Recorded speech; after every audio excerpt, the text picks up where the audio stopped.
Imagine a child who never raised their voice, who never disobeyed, who always smiled politely when told good job. A child who became the symbol of perfection, quiet, responsible, kind, and mature beyond their years. Now imagine that same child decades later, sitting in silence, feeling an invisible weight pressing against their chest, unable to explain why they feel so disconnected from their own desires. This is the hidden story behind the psychology of adults who were overly obedient children. Have you ever wondered why some people seem to live their lives pleasing others, constantly seeking approval, yet deep inside feel an emptiness that never goes away? Today we explore the profound psychological roots of that pattern, and, more importantly, how to break free from it.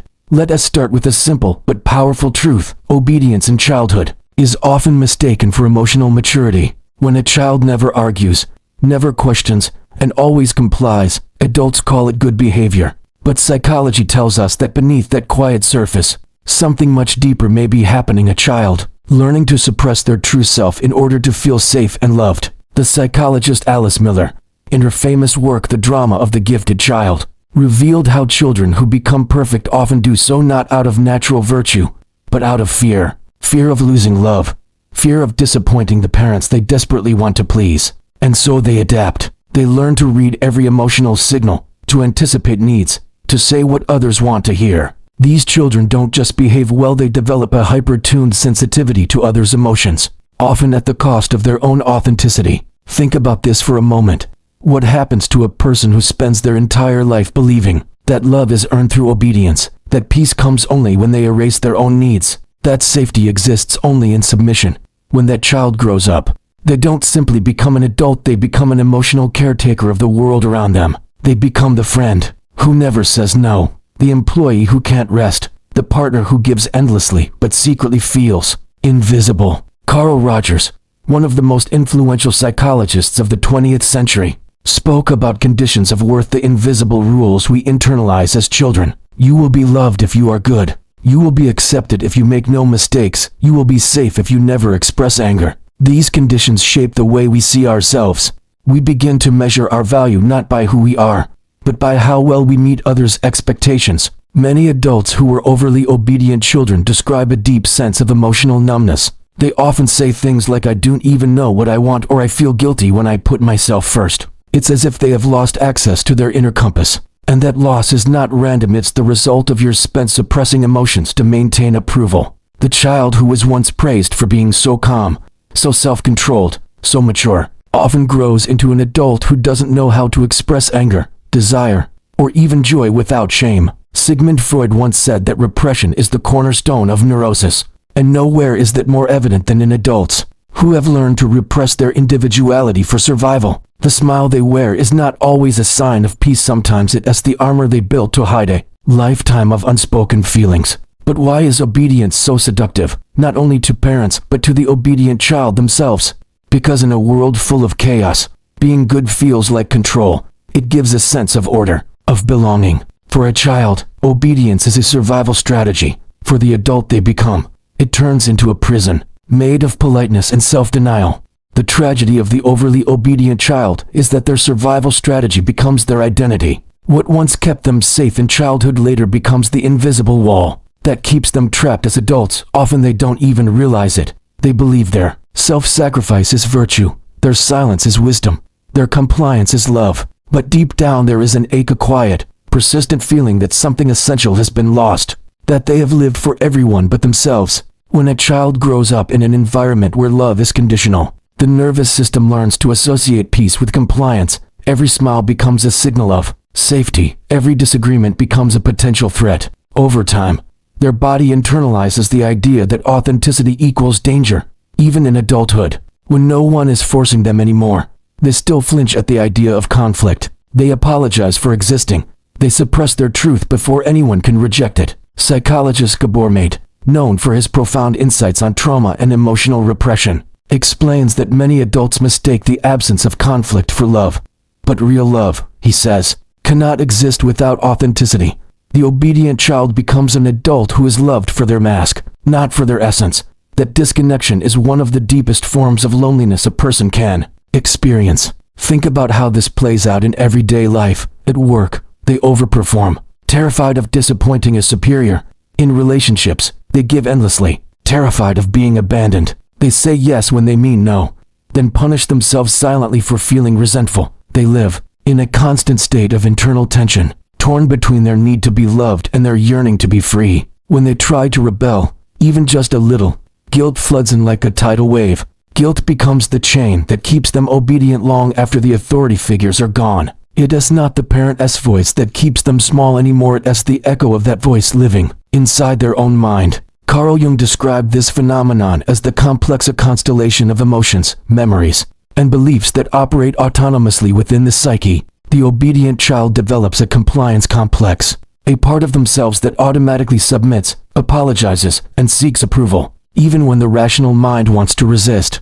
This inner conflict can be exhausting. It feels like living with two selves, one who wants to please and another who wants to breathe. The obedient adult often becomes the emotional anchor for everyone else, the listener, the fixer, the one who holds others together. People describe them as kind, stable, reliable, but few realize how much it costs them to maintain that image. They are drowning quietly while making sure everyone else stays afloat. This pattern is closely related to what therapist Pete Walker calls fawning, a trauma response, where we appease others to avoid conflict or harm, while fight, flight, and freeze are more widely recognized survival strategies. Fawning is the one most socially rewarded.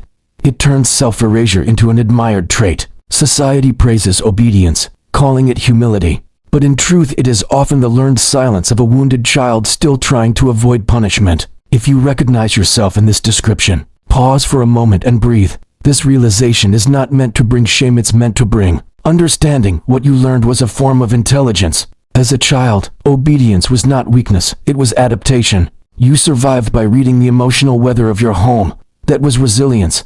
But now, the same pattern no longer serves you. Freedom is not loud. It doesn't always come with rebellion or grand gestures. Sometimes it begins in silence, in the moment you say no softly, but mean it for the first time in your life. For adults who were overly obedient children, true liberation begins not in defiance, but in authenticity. The path is not about fighting the world, it's about coming home to yourself. So many people believe that healing means becoming fearless or outspoken, but the real healing lies in learning to live without apology. To wake up one day and realize that your worth was never dependent on your usefulness, your silence, or your compliance. That is the quiet revolution of the obedient soul. Carl Jung called this process individuation, the journey of becoming one's true self. Jung said that every person carries within them two forces, the persona and the self. The persona is the mask we wear to adapt to society, while the self is the deeper truth waiting underneath. For overly obedient adults, the persona has been in control for too long.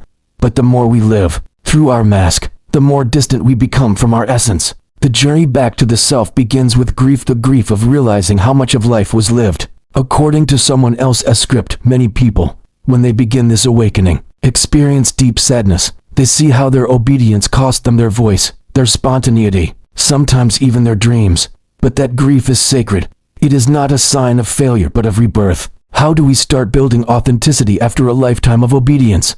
It begins with 3 powerful practices: awareness, boundaries, and truth. Awareness means catching yourself in the act of self-abandonment. When you feel that urge to please, to apologize, to shrink, pause and ask, whose approval am I trying to earn right now? That question alone can interrupt years of unconscious conditioning. Boundaries mean protecting the energy that obedience once gave away. They are not walls, they are doors. You get to decide who and what enters your life. Saying no is not rejection, it is direction. As author Brené Brown reminds us, daring to set boundaries is about having the courage to love ourselves, even when we risk disappointing others. And truth is the essence of all freedom. It means learning to tell the truth not only to others, but to yourself. To admit what you feel, even if it's uncomfortable. To recognize your desires without shame. To say I want, and I need, and I deserve, without fear that it makes you selfish. Many people fear that becoming authentic will make them unkind. But in reality, authenticity deepens compassion. When you no longer live under the tyranny of guilt and fear, you can love more freely. You can give without resentment, forgive without losing yourself, and connect with others from genuine presence rather than performance. Here lies the ultimate truth. The opposite of obedience is not rebellion, it is authenticity. Rebellion still revolves around the authority it resists, but authenticity transcends it. It means you are no longer reacting to the world. You are creating from within. It means you've stopped living to please or to prove and have started to live simply to be. So take a breath. Let go of the guilt that doesn't belong to you. Let go of the voices that still tell you to be smaller, quieter, better. You have nothing left to prove. The child you once were has earned the right to rest, and the adult you've become has earned the right to exist freely, fully, unapologetically. Because in the end, the most powerful act of love is not obedience, it is self-truth.